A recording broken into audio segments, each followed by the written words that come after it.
Hi there, I'm Colleen from Freestyle Sewing and Pattern Making Tuition. I'm just here to show you how to hem a pair of jeans. These jeans, I've tried them on and I've pinned them up. My pinning's not been perfect. One of them is pinned up at 6.5 centimetres and the other one is pinned up at 7 centimetres. So I'm going to go conservative and go with the 6.5 centimetres. So now that I've measured them, I want to have a look at how much fabric do I need to leave to turn the hem up. So it's double rolled and it's probably around 1 plus 1, oh, it's about 1.2 plus 1.2, so about 2.5 centimetres I have to leave. So if I'm cutting off 6.5, if I want them 6.5 centimetres shorter, then I need to take 2.5 centimetres from that, so I need to cut off 4 centimetres. So I'm going to turn them in the right way.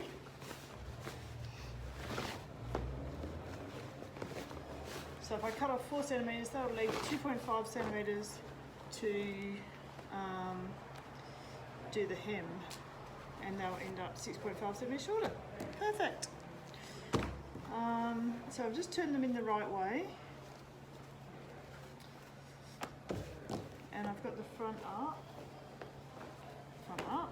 yeah. Not that I don't really know whether that matters, but I pinned them at the front, so maybe that. Just going to get all the hems together, nice and even, and I'll probably pop a pin in just to hold them together at the bottom.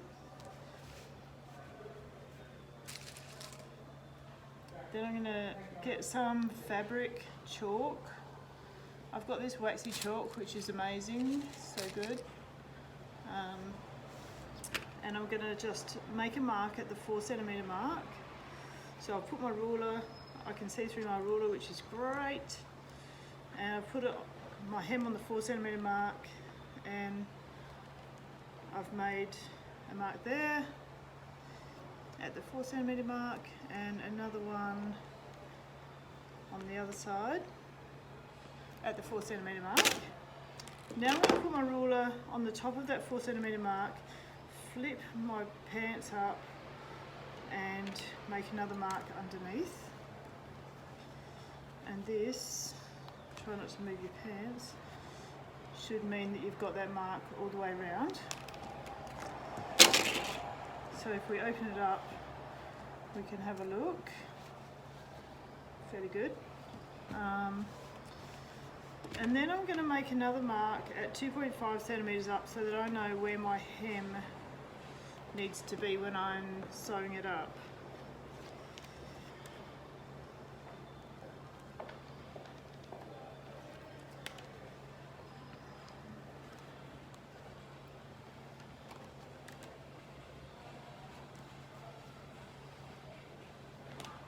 Alright, so I've got a cut mark and a sew mark. While I'm cutting, I'm going to put this pin back in, and it is as easy as chop, chop, chop. So this is if you want to do a double rolled hem. Like, I don't want to like overlock it or anything, I just want to roll it up twice so that it's like the original hem that was already on the pants. Alright, there's my bits, and now all I need to do is I'm going to turn this up 1 centimetre, and again, and it ends up on the chalk mark. Then I'm just going to put a pin in 4 places, each seam, so I'm going to turn up each seam first and make sure I'm on the chalk mark.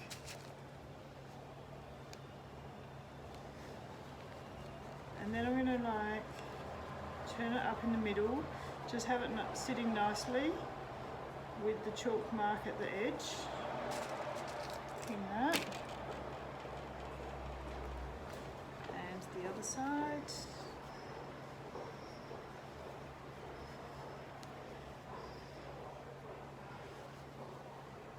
There we go.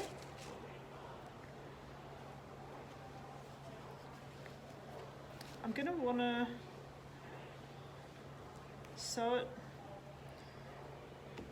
from the outside like this. I'm going to sew in here, but I want this on top because otherwise it's a bit painful to sew. So I'll just turn in the other side.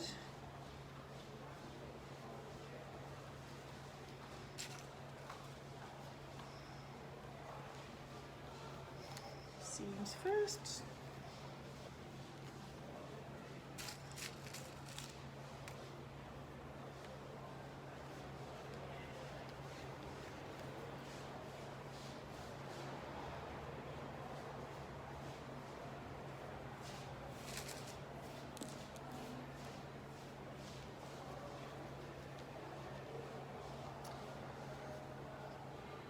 And this can be done with like chinos or anything as well.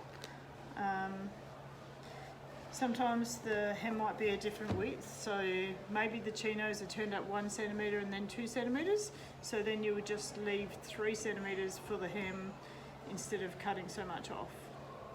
Alright, I'll just move over to the machine. Okay, so I have navy blue on the top of my machine, and I've got this top stitch thread which pretty much matches the stitching on my pants. It is a little bit different, but it's fine. If I didn't have something that was quite similar, I would probably just use navy blue. It just means that you won't see the top stitching, which is fine. We'll pop this in the bobbin.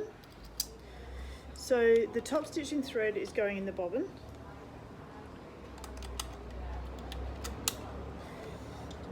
Just bring that up.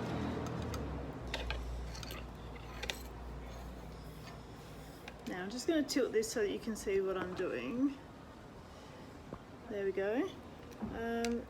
Luckily I have a piece of the hem here that I can do a test on to see if it's right. I'm going to be sewing from the inside, so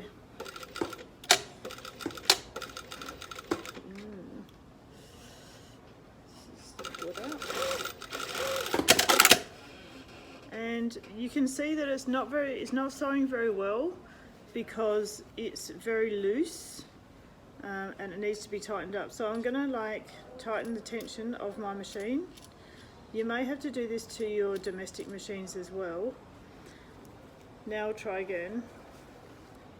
It's always a good idea to keep the scraps to do a little test on. Do it on the actual thickness that you're going to be stitching on. That's not bad. The stitch length is a little small, so I'm going to make it a bit bigger and just check again so that I've got the same top stitch length on my machine as is on my pants. The machine just came unthreaded. These super inconvenient things always happen at these times when you're filming or whatever. So pop this through there. Alright. My machine has an automatic thread cut, so it cuts the thread automatically when I finish sewing. So I'm going to try it on this one now. And it also back tacks automatically sometimes, so this is pretty good. I think I can go ahead with that. It looks fine, it's not floppy at all, you can see the stitches, nice. Okay, so now I get the bottom of my pants. I'm going to start at the inside leg, which is the top stitched leg, because it's not as obvious, so that the double stitching will not be seen as much. It also back tacks automatically sometimes, so this is pretty good. I think I can go ahead with that. It looks fine, it's not floppy at all, you can see the stitches, nice. Okay, so now I get the bottom of my pants. I'm going to start at the inside leg, which is the top stitched leg, because it's not as obvious, so that the double stitching will not be seen as much. In fact, I'm not going to do double stitching at the start, I'm just going to do it at the end. So I'm just sewing